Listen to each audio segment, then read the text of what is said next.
Hi, everyone, and welcome to this edition of WION-VOA Co-Production. I'm Susan Tehrani, coming to you live from New York on this Friday. Let's start with our first story, where a new effort by U.S. President Joe Biden to attract younger voters. The Biden campaign has now joined TikTok. Some users have welcomed the move, but security experts and even legislators are not very pleased. They're citing long-standing privacy concerns surrounding the use of the Chinese-owned app. VOA's Veronica Baldras Iglesias has all the details from Washington. Chiefs or Niners? Joe Biden's presidential campaign account on TikTok garnered more than 90,000 followers in the first 2 days since joining on Super Bowl Sunday. The Chinese-owned social media app is a regular source of news for about a third of U.S. adults under 30, according to Pew Research. And the Biden campaign's move to get their political messaging across to that demographic doesn't come as a surprise to some analysts. If you look at polling, there's been dramatic decreases in youth support for Biden compared to Trump. So this is, I think, one of their stronger tools to reach that group. China-related security and surveillance concerns led the Biden administration to ban the use of the TikTok app on government-owned devices last year. The former head of U.S. Cyber Command outlined some of those concerns during a congressional hearing last March. TikTok concerns me for a number of different reasons. One is the data that they have. Secondly is the algorithm and the control who has the algorithm. Third is the broad platform. It's not only the fact that you can influence something, but you can also, turn off the message as well. Some lawmakers have questioned the Biden campaign's decision to join TikTok, including the chair of the Senate Intelligence Committee, Democratic Senator Mark Warner. I think that we still need to find a way to follow India, which is prohibited TikTok. So I'm a little worried about a mixed message. Republican Senator Josh Hawley took to X, formerly known as Twitter, to criticize Biden for joining what he called a Chinese spy app, despite banning it on federal devices. White House National Security Communications Advisor John Kirby had this to say during Monday's White House briefing. There are still national security concerns about the use of TikTok on government devices, and there's been no change to our policy. The Biden campaign states their presence on TikTok is independent from a review by the Interagency Committee on Foreign Investment in the United States that is weighing a nationwide ban of the app. For its part, the Chinese Foreign Ministry says there is no proof of foul play and condemns the moves to restrict the app. TikTok's CEO, Shou Chu, denies he or his company have any links to the Chinese Communist Party and has repeatedly told Congress that his company is improving the platform's security mechanisms. Making sure that we're protecting and firewalling U.S. user data from unwanted foreign access. The average TikTok user is not that worried, says UCLA professor Tim Groeling. I've had a student say this almost verbatim. There are over 1 billion users of TikTok. Why would they care about my data? What do I have that's at risk? And, in the aggregate, the answer is there's quite a bit of risk. The Biden campaign affirms it is taking advanced safety precautions around the devices they use to post content on TikTok and plan to continue expanding their online influencer network. Veronica Valderas Iglesias, VOA News, Washington.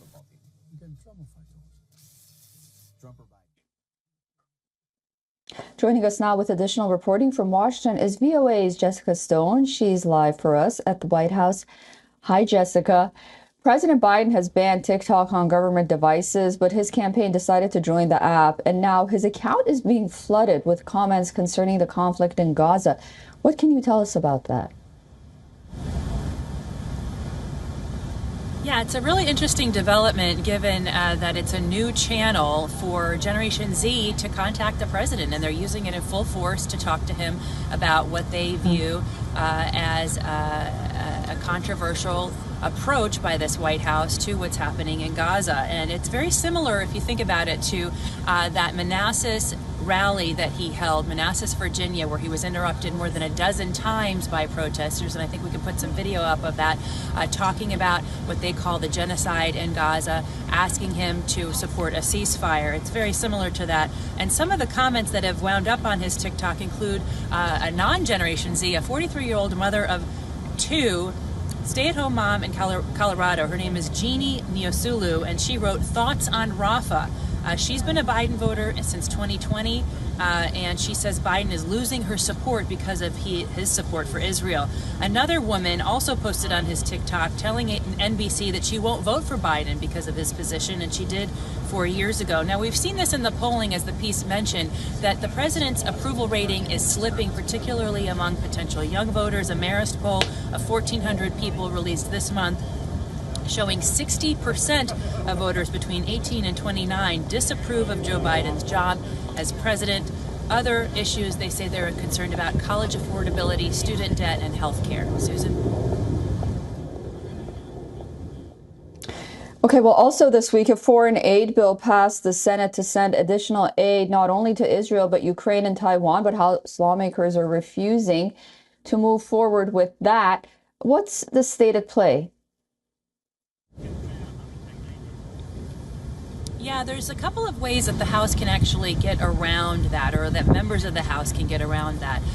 And one of the main things that's being pursued by Democrats is that they want to get enough people in the Congress, in the House, to sign on to what's called a discharge petition. This would allow them to go around the authority of the House Speaker, who normally is the only person who can put legislation on the floor for a vote. That bill that you talked about, it was passed Tuesday morning in the House. So far, the Speaker refusing to bring it to the floor for a vote, but by getting 218 people or more to sign on to a petition asking for it to go to a vote, Democrats believe that they're going to get some Republicans to cross the aisle to support that, because they say, as do some House conservatives, that there's enough support in this House, despite the position of the House Speaker, that this bill can pass as is. Now, that's going to mean that it won't pass with additional safeguards on the money to Ukraine, to Israel, and it also means, important for the coverage that we've been doing here at VOA, that there will be no legislation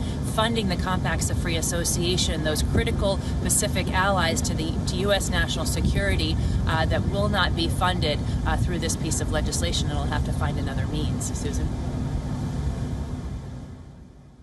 Okay, well, Jessica, please do stay with me. I'd love to get your take on our next story, where over 1.7 million electric cars are currently on the road in California.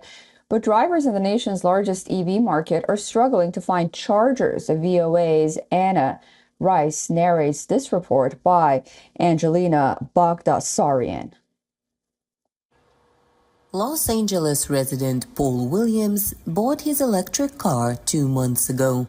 This car's been fantastic. It's, well, a couple of reasons, right?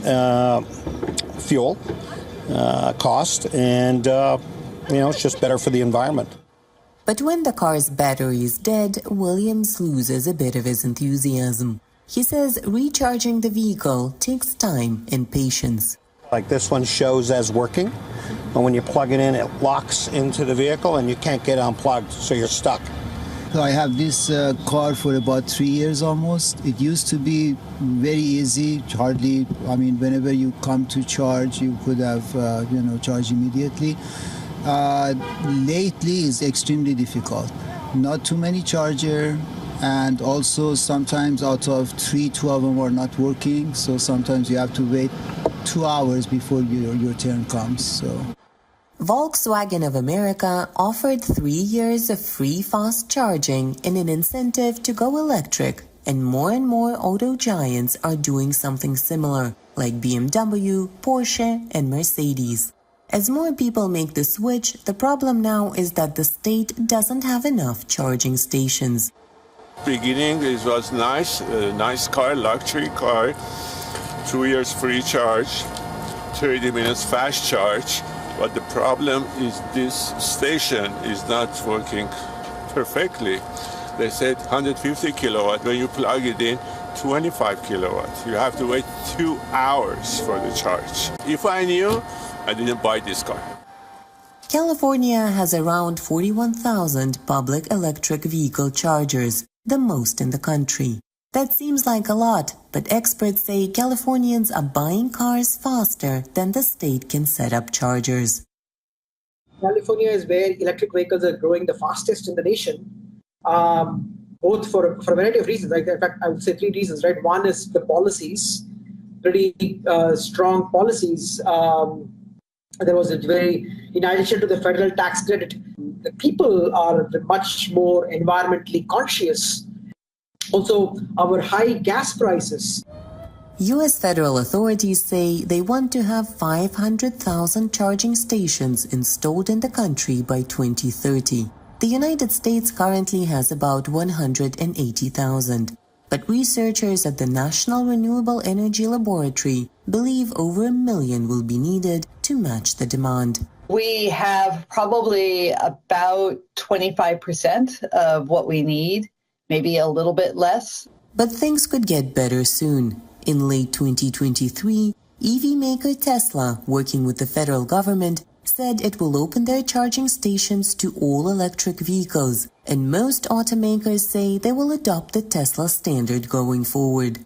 That will make more stations accessible to more EV drivers. For Angelina Bagdasaryan in Los Angeles, California, Anna Rice, VOA News. VOA's Jessica Stone is still with us from the White House. Jessica, it seems that the International Energy Agency estimates that 2 out of 3 battery cells are produced in China, and yet Washington is trying to move away from the Chinese supply chain for American goods. Where does this leave the EV market here in the United States? Yeah, it's a tricky proposition, really, to try to grow the EV market here in the United States and yet stop relying on Chinese batteries because of that very important fact that you mentioned. And late last year, the U.S. government did issue regulations to keep Chinese batteries out of EVs. So there's this pressure to keep them out, but the administration is still committed to growing the number of EVs in the United States. And since basically that law created a space where people could no longer get the $7,500 tax credit that had been promised since 2022 to purchase an EV. So that's no longer an option. There's no longer an incentive, therefore, for American consumers to buy EVs. Tesla is already warning now that its cars are going to have to become more expensive. So there's going to be a market impact on the price of these. And remember, these are pretty expensive cars to begin with. Researchers also say that this restriction may mean that Biden doesn't meet his goal of having half of all U.S. vehicles sold each year be electric vehicles. Meantime, we're also seeing some movement from Chinese EV maker BYD to Mexico. That may mean that we have imports from Mexico, which would not be imports from China. But again, these laws about Chinese batteries and EVs are a real constrictor on the ability to increase the number of EVs made in the United States, or I should say driven in the United States. Susan?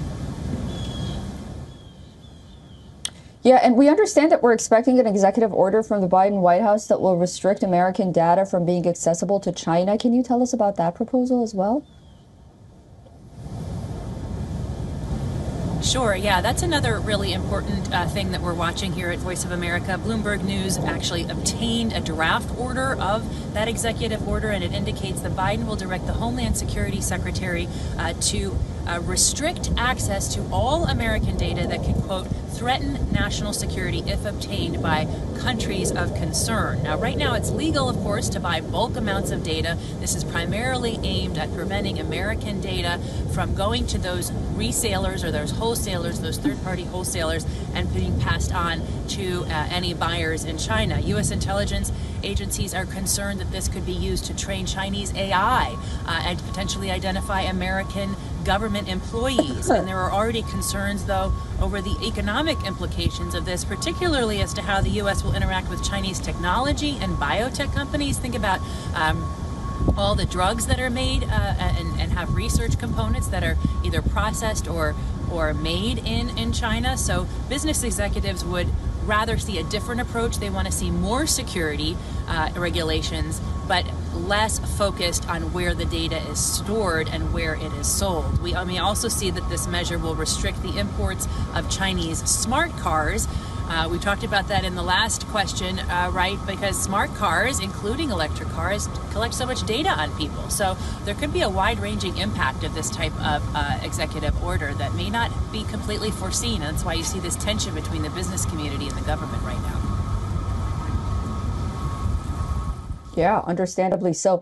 Voice of America's Jessica Stone joining us live from the White House this Friday. Jessica, have a great weekend, and I look forward to speaking to you again very soon next week.